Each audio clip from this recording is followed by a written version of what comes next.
And it appears that we are live. So good morning, good morning, good morning. Welcome, welcome, welcome to Money Matters Live, only on onedealaway.com/live.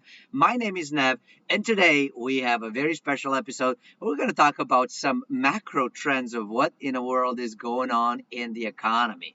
And I know for some of you, you're like, economy, schmeconomy, whatever, man. It's boring. Nobody needs it. Nobody uses it.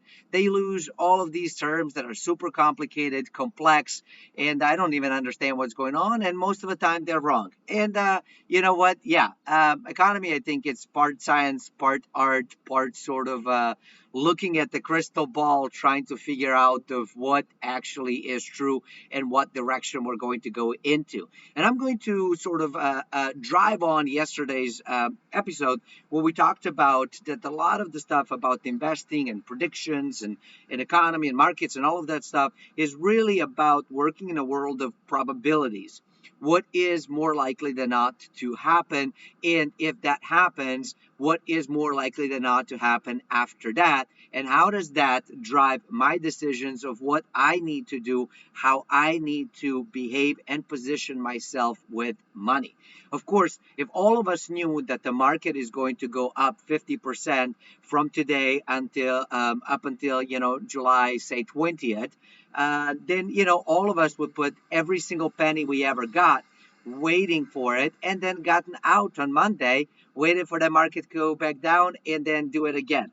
But none of us have a crystal ball, so you can't deal with certainties. We don't know exactly how things are going to play out, but we can guess of what is going to happen. And with that, we're going to have a very important and very interesting show where we're going to be talking about the world growing debt and what's happening with that. We're going to be discussing whether the monetary and fiscal policy are working or are going to work. Sorry about the motorcycles. And we're going to be talking about sort of the world of higher education.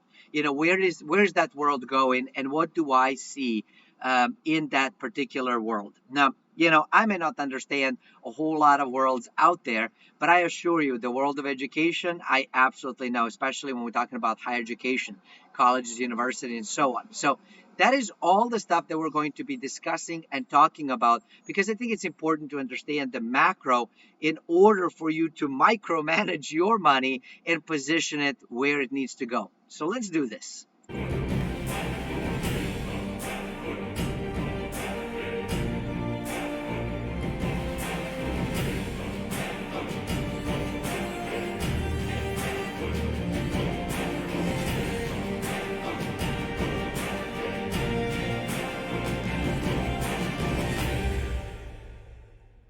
And good morning. What is today? It is Tuesday, July 14th. My gosh, time flies when you're having a good time. And today we're going to be discussing some very, very important concepts and understanding. And the first one that I want to talk about is the conversation of what is happening when it comes to world debts. I think this is a very important piece, and I think that many people are talking about it, and there's all of this big conversation of, is that good? Is that bad? I think it can be both. It just depends on how much and what it's used for. That is my personal / professional opinion here. And we're going to be talking about, is the debt that we have been using sort of as governments globally, is that a good debt or bad debt? Have we used it wisely, or are we basically just printing because we have access to the print button to make the money go brr? Or brr, or whatever you want to call it, however you want to pronounce it, I guess. So according to IMF, global fiscal support in response to the crisis will be more than 9 trillion US dollars, or approximately 12% of world GDP. All right, not bad. The enormous increase in public spending in the fall and the fall in output will lead to a global government debt figure close to 105% of GDP. Okay, a bit more problematic. When you have debt that is 12% of the income, that's one thing. But when your debt is way larger than the income, that could be potentially problematic. Now, if we add government and private debt, we're talking about 200 trillion US dollars of debt, a global increase of over 35% of GDP, well above 20% seen after the 2008 crisis, and all in a single year. And actually, might I point out here one thing? I know they're saying all in single year, but that's not it. 2020 is not over. It's far from over. We're talking basically second part of March, April, May, June, and whatever the first part of July is. So we're basically talking 4 months, not a whole year. I think that's one distinction that one should keep in mind here. A brutal increase in indebtedness is not going to prevent economies from falling rapidly. Entirely oriented.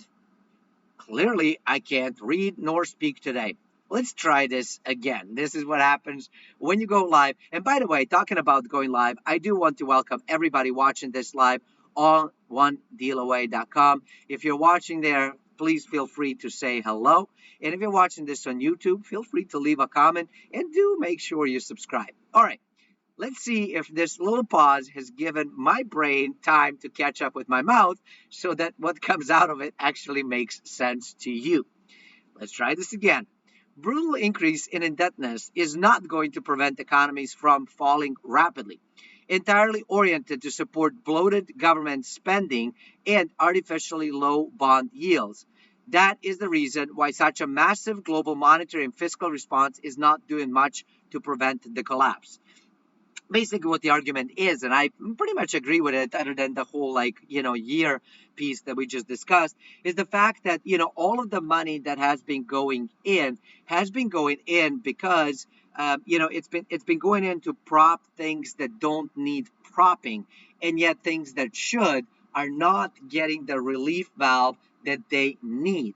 And I have been saying it before, and I'm going to say it again because I do believe this, and I think it is important to understand. We have been printing like crazy, and that made sense for a little while. But that is not going to make sense for forever because there's research, and we're going to be talking way more about it in the few minutes in today's episode. There's a research that when you reach a certain level of debt when it comes to your income, or in country's case GDP, that multiplier and ability to kind of create extra actually starts going down. It starts going in reverse because when it comes to our personal money and wealth, you have to service this debt, which actually takes part of that income and puts it aside, and not allowing you to save enough and not allowing you to continue to invest. So leverage is good up until the point, but when you over leverage, then it becomes highly problematic. When we talk about the countries, then we're talking about somebody's confidence in their fiat. And when that confidence is lost, that's when we start seeing larger problems that are happening. So what I think should be happening, which is not yet because we're still taking the old playbook and running it, even though the game has changed, we are running the same play that we ran before. And that is go out there, print more money, give it to the rich people who are going to trickle it down to everybody else. And we're seeing that that doesn't work, it hasn't worked, and it's not going to work. What I think needs to happen, to get out of this mess, are a couple of different things, which I don't know if governments are going to do quite yet, but I do think that at some point in the future, they will have to. One of it is going to be complete revamp of the financial system as a whole, but I think that's going to come in a little bit later. I don't think that that's coming right now. I don't even think that that's coming in 2020, to be honest with you. It's more like 21, 22, maybe, depending on how slow or fast this thing progresses and how much hurt and pain is exerted upon everybody, and how much revolution comes out of the whole thing, the rising, as they call it. I think actually they call it the woke now, which I think is kind of funny. But anyways, what I think actually would make way more sense to do is to basically default on debt, call the debt Jubilee on everybody, companies, individuals, everybody, forgive everything, start from scratch, in potential compilation of doing the debt Jubilee with the default, with the potential universal basic income. I think those components are the things that might get us out of this hot mess. But I think just one of those things is going to make a huge strides. And I don't think that all of them should be implemented at the same time. But again, the government hasn't called me for my opinion. That is just my humble opinion. Let's continue and talk about smart stuff.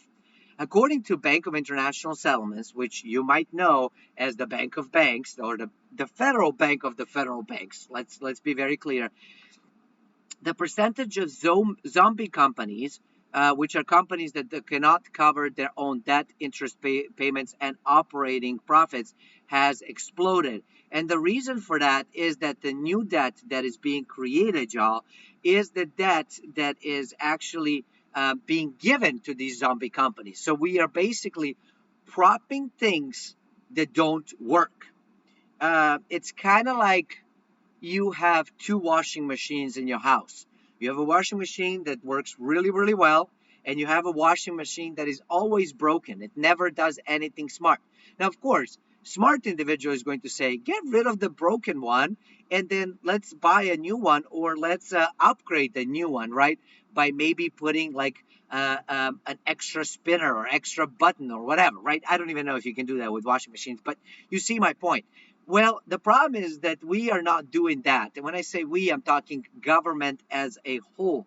What we are instead doing is saying, the working machine is working, leave it alone, but this one is not working. Let me put more money into it. And you start throwing what is known as good money after bad. And that is kind of where we are right now. Now, more debt means less growth, a slower exit from the crisis, and much lower productivity. The countries that will fall the least in 2020 recover first and do so with the lowest unemployment rate are the ones with massive that have maintained prudent spending plans, prevented the economic fabric, and addressed the health crisis with serious protocols and without obviously massive spending. And they name a few countries here. The places like South Korea, Taiwan, Singapore, Austria, Switzerland, Sweden, Ireland, Luxembourg, and Netherlands. And I don't know if you know, I don't know about all of the countries, but I do know that Sweden, for example, when everybody went into shutdown, Sweden decided not to. And they did see a bit of increase in the cases, and they have guided their citizens to basically be smart, to keep the distance and so on, but they didn't close bars, they didn't close shops, they didn't close any of the stuff. What they have done is basically told their citizens to be smart about their thing. Now, of course, they have gone up a little bit higher than places like Norway, for example, or Denmark. And right now, when Europe is sort of reopening, and I say sort of because it's not open for everybody and everywhere, and it's sort of closed, so they're kind of creating these like funky things that Netherlands, not Netherlands, Denmark and Norway, because there's like a little bit of a sea connecting them, are going to have this like open border program so that they can visit each other. But Sweden is cut out of the whole thing, and of course, Sweden is very, very upset about the whole thing happening. As you can see, it's if you thought that when we grow up, we stop behaving like children, you would be very, very wrong. Our behavior is not very different than that of a 5 or a 10-year-old. We just play on slightly bigger games that have different impacts.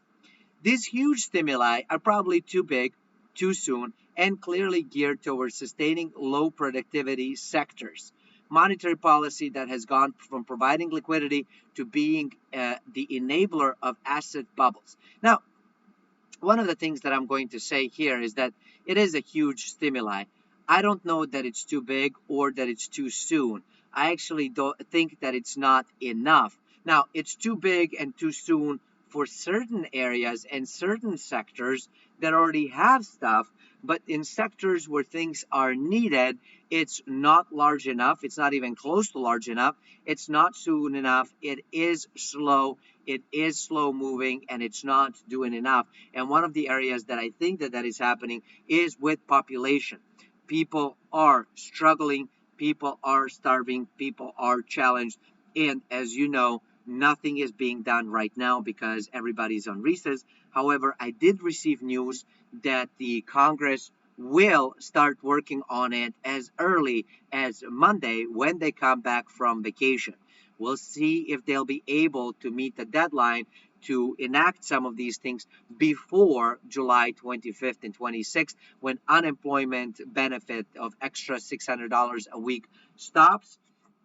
And of course, what that will look like, because none of us know what exactly that is going to look like, and they don't know what it's going to look like because they're going back and forth with the whole thing. So we'll see what that looks like. In the whole like 1,200 stimulus check, that thing has been spent long time ago, and it's not enough. So I think that the new stuff needs to come, and people need to be supported, because at the end of the day, now I'm not saying have people work less, or people being unemployed actually earn more than people who are being employed. I think that that's ridiculous.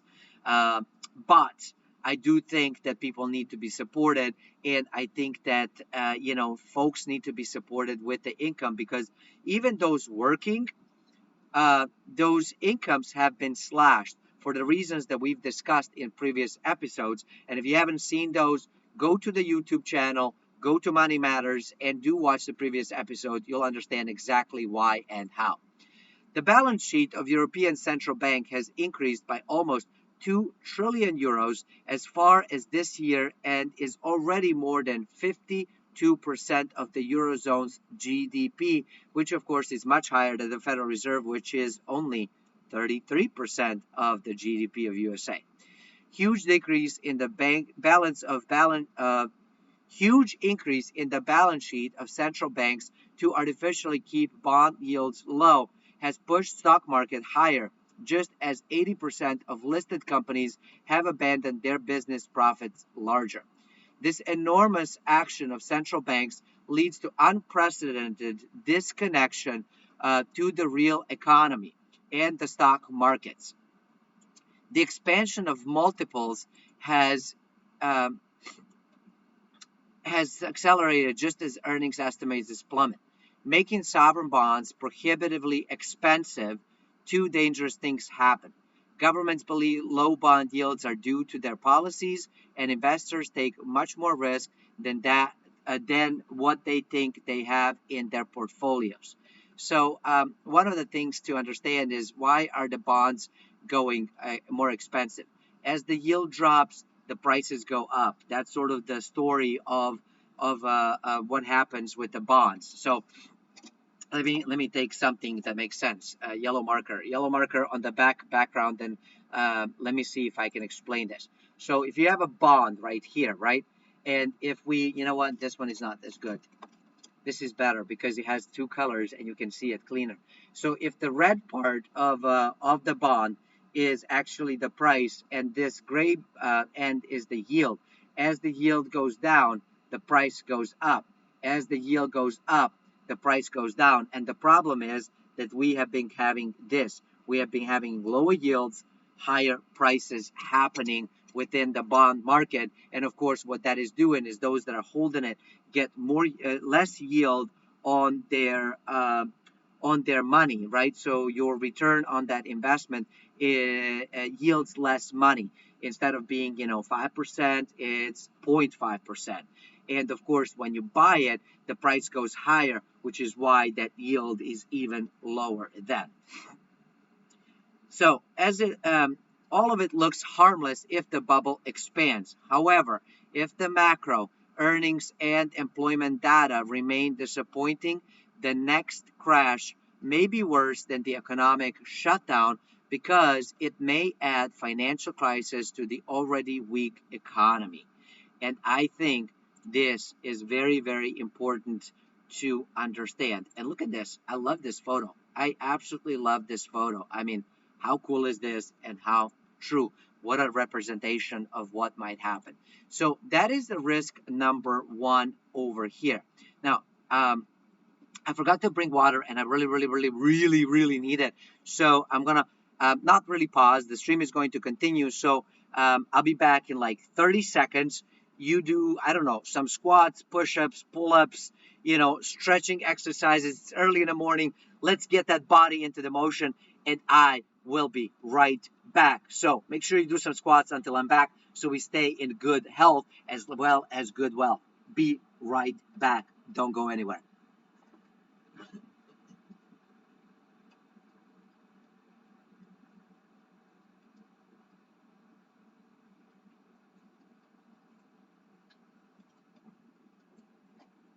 All right. You can stop doing your exercise. We are back. Water is here.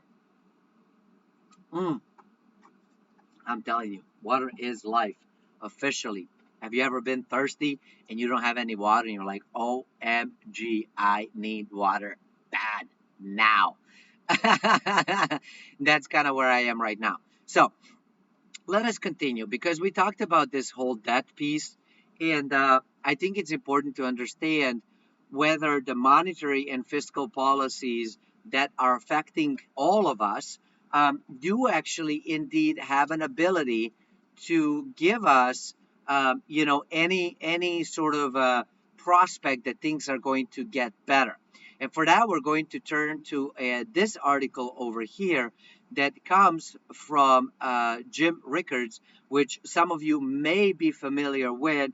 That he does a lot of the large economic sort of news articles and writings and stuff, and I'm sure he has all kinds of subscription services to sell. But I mean, he does have a lot of great knowledge and understanding of how markets work, and I think it's important for us to learn from people that have way more experience and knowledge. And of course, that's the purpose behind Money Matters as a whole. And the entire purpose of One Deal Away is to really educate people and help everybody win when it comes to our money and our wealth.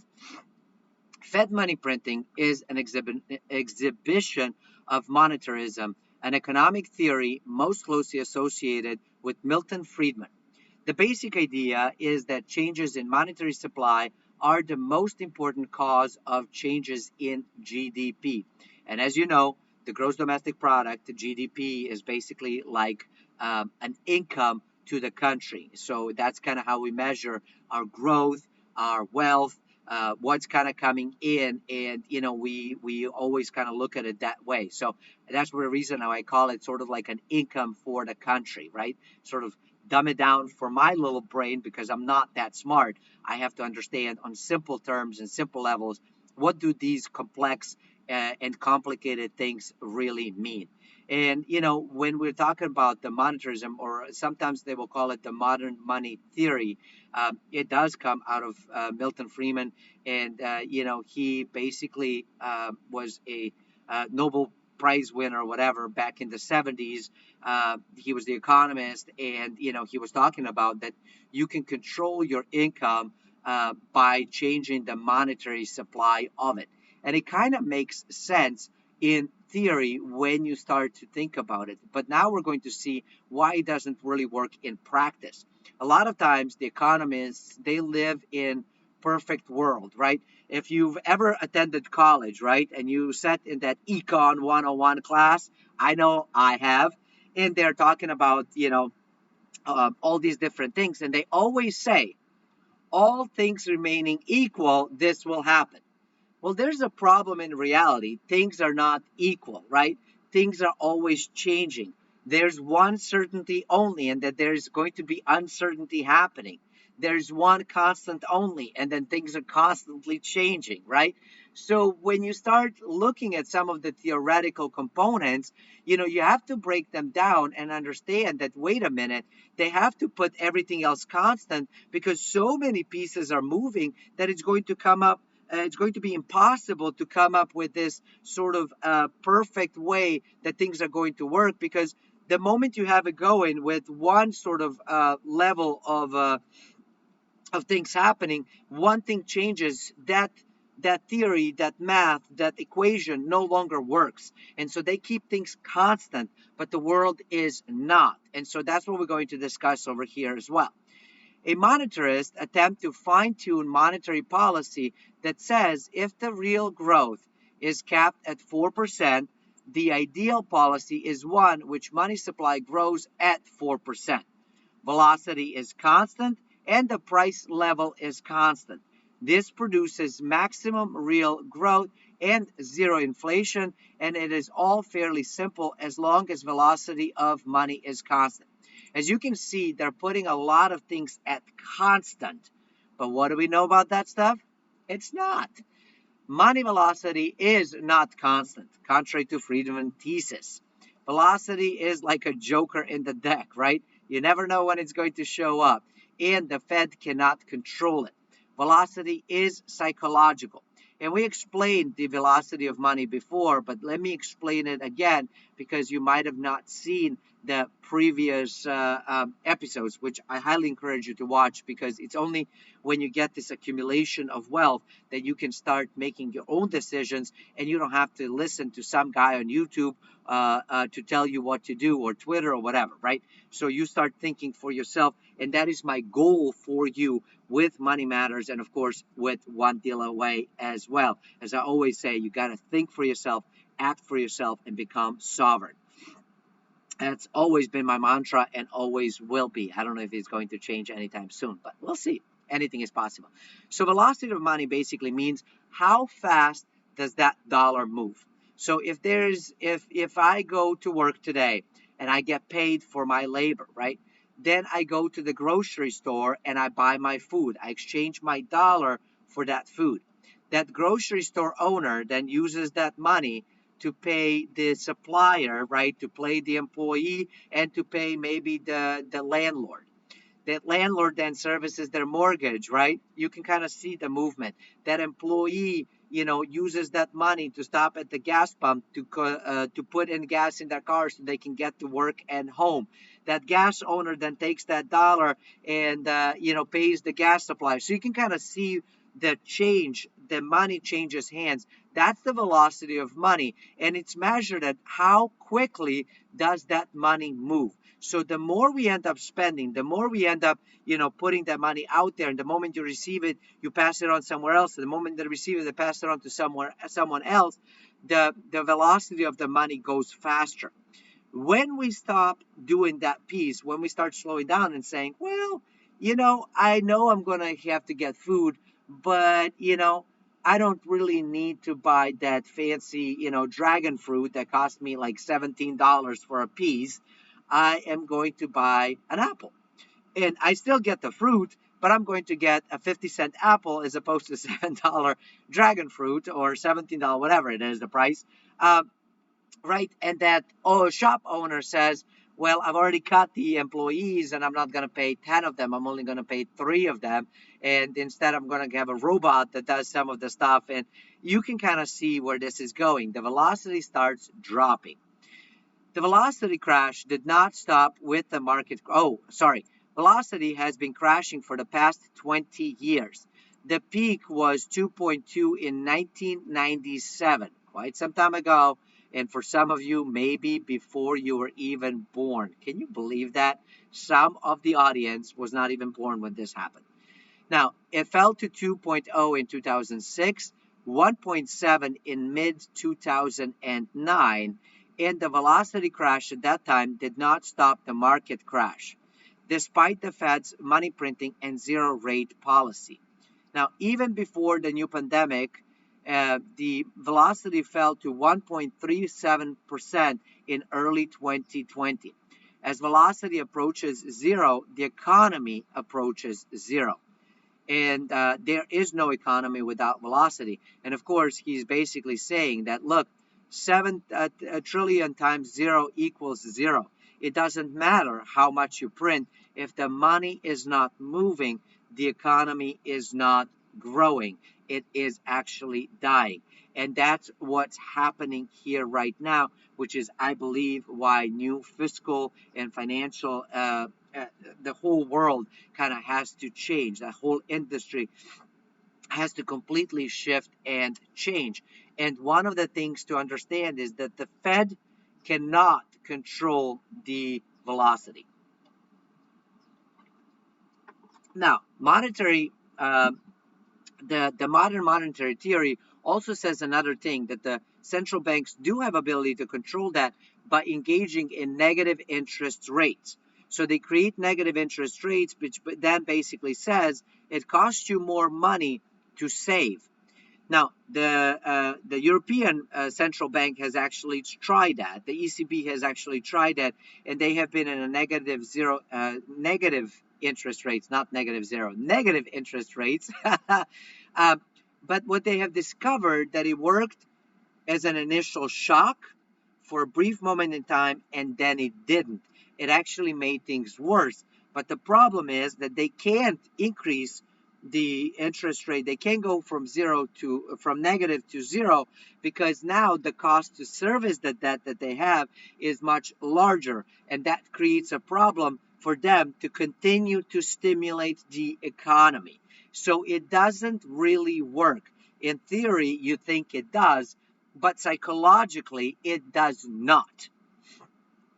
Factor that Fed can control is base money, basically printing that money out.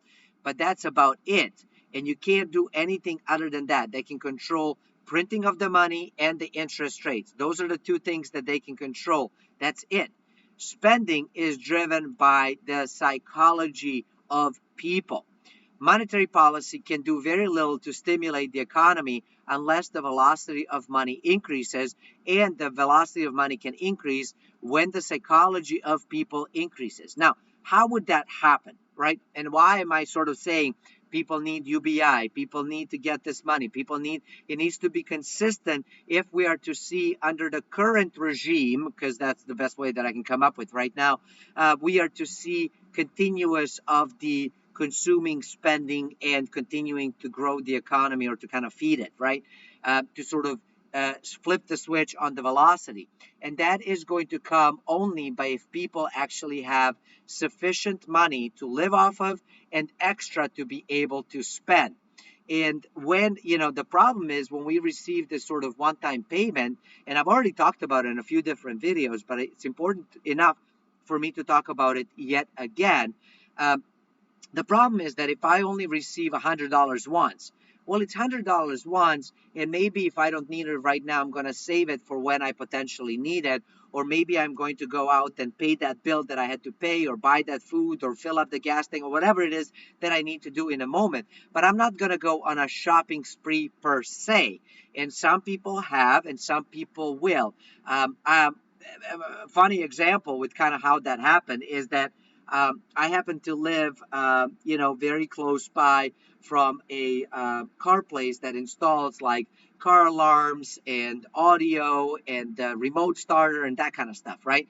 And right after that $1,200 rolled around in United States, I saw a huge increase in cars basically getting the alarms and the sound systems being installed with them. And, you had the fancy cars, the not fancy cars, the about to fall apart cars, all come in. It was a line of people waiting to install this, sound system. That's the velocity of money in its true form. But what has happened since? The number of cars doing that has dropped severely. Severely. And the reason for that, my interpretation, is that people are not getting that money. Now, imagine if every month you were to get extra $1,200, the UBI, right? Well, if you can count on that money, it's much easier then to predict and to plan and to be able to spend. And of course, some people will spend all of it because it's the spending patterns and our beliefs around money that drives us to do different things when it comes to money. But I think that some people would say, well, I need $800 to live off of, right? To kind of supplement my income maybe. And that leaves me with, an extra $400, and I'm going to save $200 of that, and I'm going to invest $100 of that, and I'm going to go and randomly treat myself and spend the additional money that is left over. And that is how the economy is going to shift. When we receive something like that once, people tend to hold on to it a bit more. When we know that it's coming consistently, Every Friday you get paid. Every first of the month you get paid. Every 15th of the month you get paid. It starts to then drive psychologically of what we can do with our money, and it helps us with sort of this increasing the velocity of the money. And that is the reason why I believe that UBI, even though I'm not crazy about it, there's problems with that as well.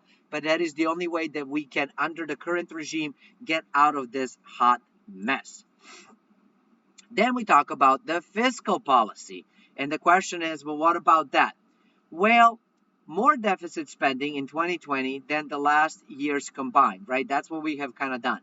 The governments will add more to the national debt this year than all presidents combined from George Washington to Bill Clinton.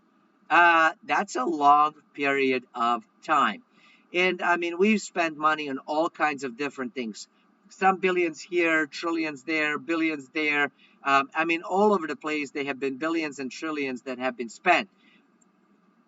And all of that spending comes on the top of baseline budget deficit of $1 trillion. An additional spending bill of at least $1 trillion by late July. And that is what folks are talking about now. And the piece that I was discussing right now, that the Congress is allegedly going to start working on stimulus number 5, COVID era. And that is going to have some additional pieces, mostly consisting of assistance to the state and cities, because they're in dire need for the reasons that we discussed in previous episodes when it comes to the tax revenue from the real estate and employment and sales and all of those different things that are not really happening. So they have to get some of that money. And then there's going to be discussion, are people getting anything? And of course, that one is back and forth, and I got nothing on that. We'll see when it happens, as it happens, if it happens. Now, debt will increase, the added debt will increase the US to GDP ratio to 130%. Or potentially more, right? Because if GDP drops, which we're expecting it to drop, but we're printing more money, then the gap is going to be even wider. And that's kind of where I think we're going to head into. The idea that the deficit spending can stimulate otherwise stalled economy dates to John Maynard Keynes, and it's known as Keynesian monetary theory, or the Keynes, not Keynesian. Keynesian, me and my English sometimes, and Keynesian theory of money is what we are running right now. And his idea is pretty straightforward. It basically says the following: each dollar that the government spends could produce a dollar or more or growth. When the government spends more money or gives it away, the recipient would be able to spend it on goods and services and would increase the velocity of money, which what I just explained to you right now, that if you give it consistently, that theoretically should increase the velocity of money, and it might be able, for every dollar printed, to do it, generate, up to like 1.3, 1.5 dollars of the GDP for every dollar that is sort of given out, because of the velocity of money when it's being printed. Now, Keynesian economics does talk about you print the money when the economy is bad to sort of stimulate it, and then what you're supposed to do, which nobody really talks about, what you're supposed to do, but I have heard few people talk about it, is that in the good times, then you're supposed to reduce that printing and start cutting the stimulus, and cut the buying, and cut all of those components, reduce the debt, increase the interest rates, and kind of bring it back to normal. The problem is that we're not running the true Keynesian economics. You might have heard about it. There's the Austrian and the Keynesian. And so right now we are under the Keynesian economics. And it basically says in bad times, you print, you give, you lower the interest rates, and that should sort of reverse the trend and help you kind of get up. When you get back up, you're supposed to reverse what you've been doing. You're stop printing, deleverage, right? Get rid of that debt, and then increase the interest rates to kind of bring it back to normal. But we haven't been able to do all that stuff, right? We have been printing, and giving and doling out and reducing the rates. And then when the economy was getting better, what did Jay Powell try to do? Right? Well, he tried to stop buying, which then started to see the shakiness of it. Then he increased the rates and the wheel started to fall off and we had to go right back into it, right? So that's part of the problem. All right, let's continue. Here is the problem, as they say. There's strong evidence that the Keynesian multiplier does not exist when debt levels are already too high. Research reveals that 90% of debt to GDP ratio or higher is not just more of the same debt stimulus, rather, it hits the critical threshold. A dollar of debt and spending produces less than a dollar of growth. And you might have seen, I believe it's Danielle DiMartino Booth. She used to work at the Fed. She has her own research company. She also is a publisher or sort of the author of a book. She did something very recent on Twitter where she posted, it was maybe about a week ago, 10 days ago or so, where she was posting how now a dollar of printing is returning like 30 cents or something like that. I'm making it up, but go ahead and take a look at it to find out exactly of what that is and what exactly she said, because I don't want to misquote her, but she basically did do exact thing of saying, this is kind of where we are. This is what's going on. This is what's happening. So I think it's important for you to understand that stuff. A dollar of debt spending produces less than a dollar of growth. The end point is a rapid collapse of confidence in the U.S. debt and the U.S. dollar, which is basically the same thing. Higher interest rates. So what this basically means is higher interest rates to attract investors, to continue folks to invest. Higher interest rates, unfortunately, mean larger deficit, which makes the debt situation worse, and servicing of that debt becomes impossible, which is why I'm saying that after that, then we basically have to go into debt jubilee and default. Unfortunately, we may or may not see that. We'll see kind of how it rolls out. But what they're saying is that the result is another 20 years of slow growth, austerity, financial repression, and an expanding wealth gap. We'll see kind of how it rolls out. The next 2 decades of U.S. growth would look like the last 2 decades of Japan. Not a collapse, just a slow, prolonged stagnation. And neither monetary policy nor fiscal policy will change that. And again, that is, of course, one of the exit strategies of just sit there and let everybody suffer. But I think we have a little bit of a different problem here than they do in Japan. Japanese are known to be incredibly polite, known to be incredibly respectful to the elders and to the people in position, have a super large aging population, as do we and the rest of the developed world. But here in the United States, we tend to be a bit more of rebels. We'll follow to a degree, and then when we get PO'd, as they say, we stop following and we start revolting. Japanese have hard time doing that piece. We don't. And so that's the reason why I think it's different in United States. It's going to be different in Europe and the rest of the developed world and developed countries, that when we hit this whole component of challenges and problems and, the growth is not happening, people start starving, people will rise. We will see a revolution of sorts.